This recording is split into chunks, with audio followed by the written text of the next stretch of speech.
grade 11s, it's your teacher. So the last time I saw you, we spoke about the glossary of capitalism in the USA, 1900 to 1940. How did the Great Depression in the USA bring about the crisis of capitalism? So we went through all the important words and terms that will appear in this unit. So what I would like to do today is I'd like to do the background of how America was like in the 1900s up to about the 1928, around about there. Right, let's get going. So this is actually one of my favorite eras in history, with flappers and the jazz. And wow, it was just like one of the periods of massive prosperity in America. So I included an image of the flappers. Right, so first, before I get into too much of the other stuff, what is capitalism? Now, it's very important for this unit that you know what capitalism is. I gave you a short version of it in the glossary. This is a more in-depth version. So if they ask you in the exam, what is capitalism? Your answer is basically that first bullet with those three little mini bullets. So capitalism is an economic system where private ownership is encouraged, meaning everything you make is yours. Next, capitalism is an economic system where people work for a profit. So you are not going to work if you are not going to make money out of it. You got to spend money to make money. You're working for a profit. And lastly, capitalism is an economic system where there is a wide gap between the rich and the poor. So you can actually see it in our society as well. Our society is not 100% capitalism. We are a socialist society in South Africa. But you can see the gaps between the rich and the poor. The people that can afford to go certain places and the people that can't. One of the key things that I've actually picked up is that some people have been speaking in our WhatsApp group and saying, oh, where are they going to find the data to watch these videos, and where are they going to find the data to download these assignments and things like that. Whereas for other people, it's just expected.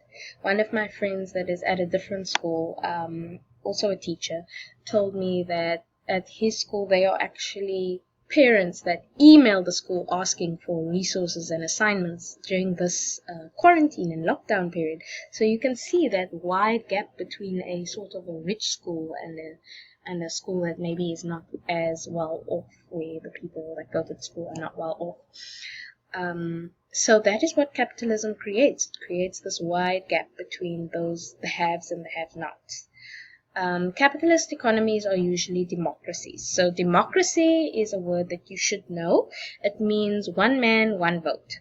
Each person gets a vote and they can choose who they want to lead them.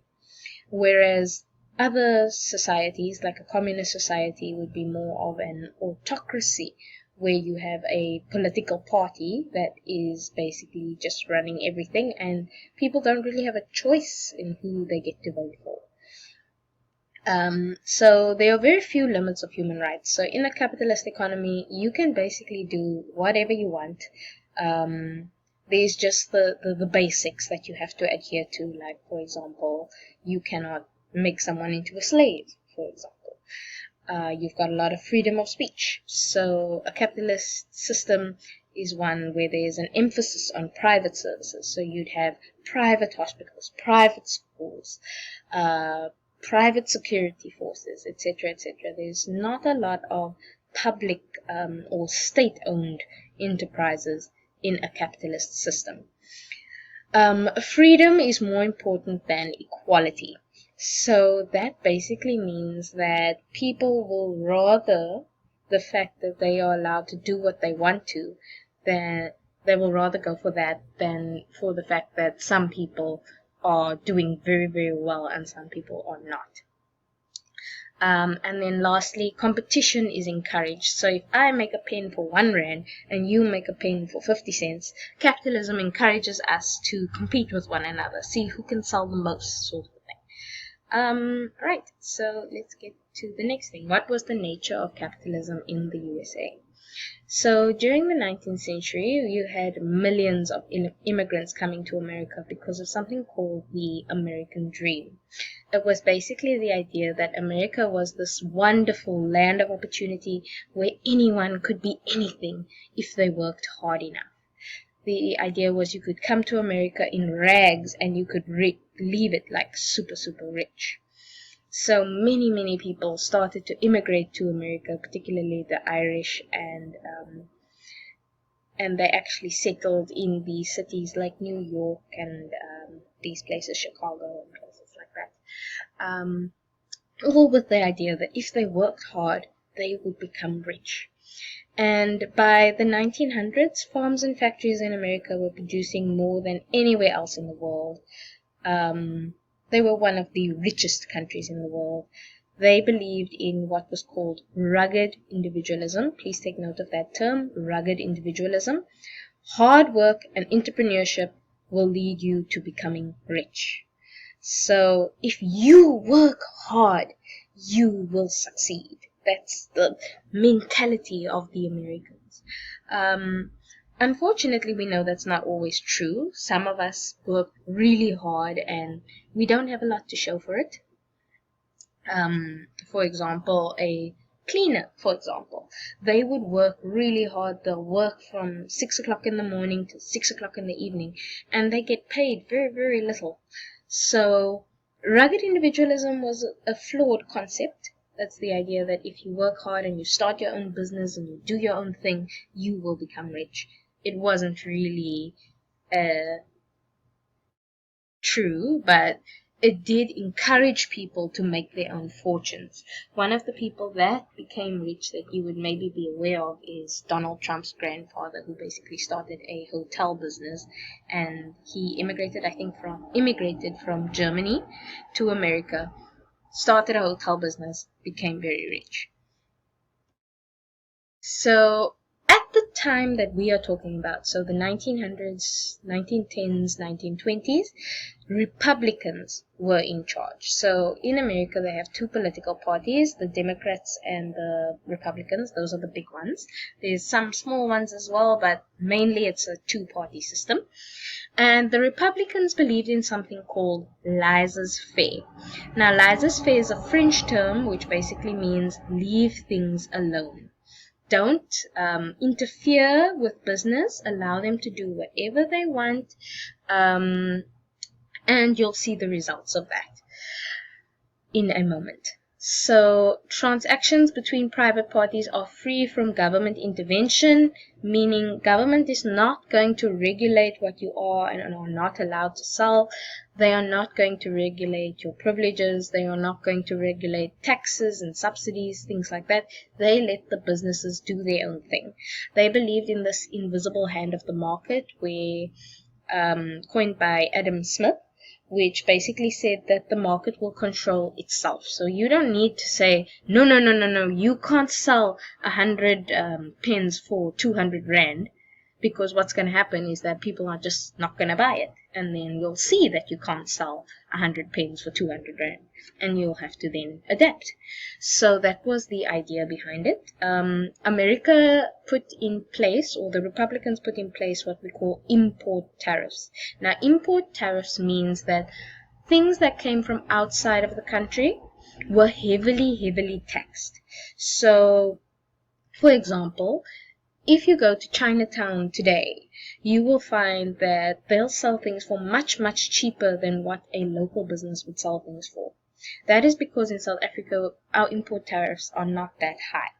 Now, in America, in the 1900s to the 1920s, the import tariffs were very high. So it was more expensive to get something from another country than to just buy it locally. So what ended up happening is people would choose rather to buy things locally than to buy things from overseas. And then because of import tariffs, many of these countries were very angry with America, and then they started to put on export tariffs.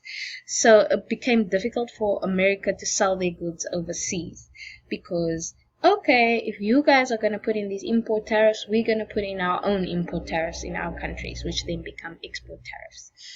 And therefore, if America made extra of an item, it was very difficult to sell that item overseas. So, for example, what would happen if I have 100 pens and I'm selling it for 100 Rand, but now I only managed to sell 90 pens.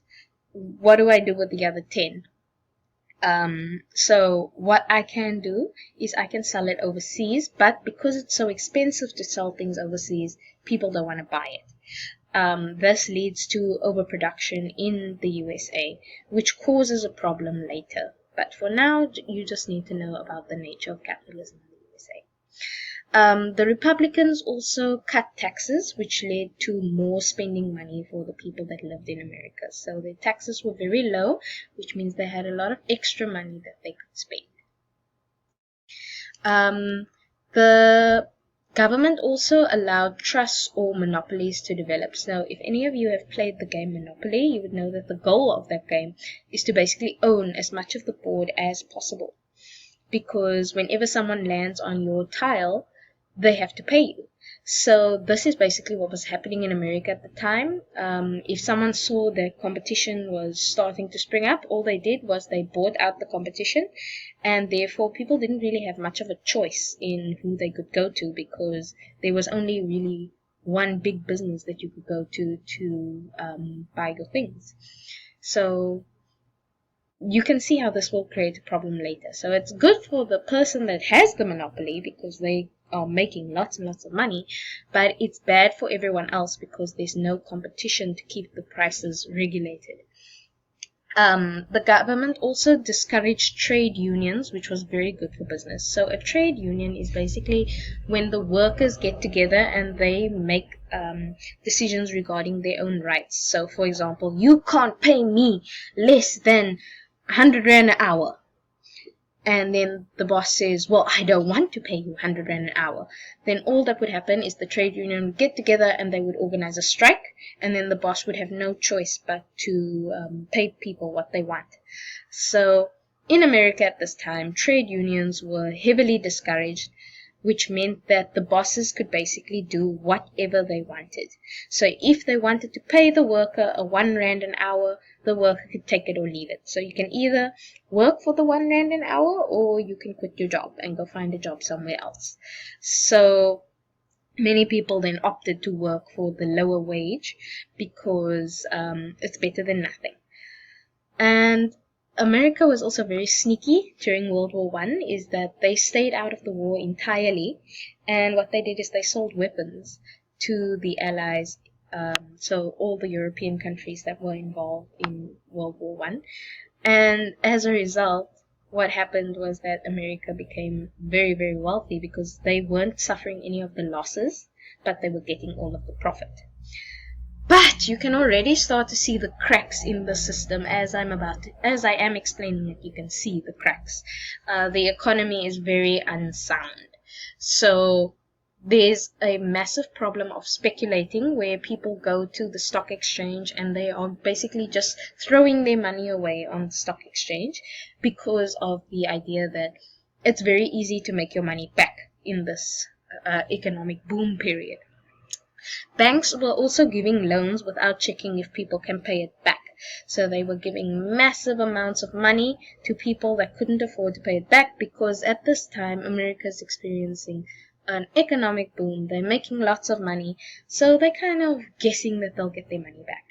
Lastly, credit was encouraged. So they told people to buy things with money they didn't have, which led to goods just flying off the shelves. But you can see the problem again comes in with when we have to pay it back, will we have the money to pay it back? Because remember, a credit card always comes with interest.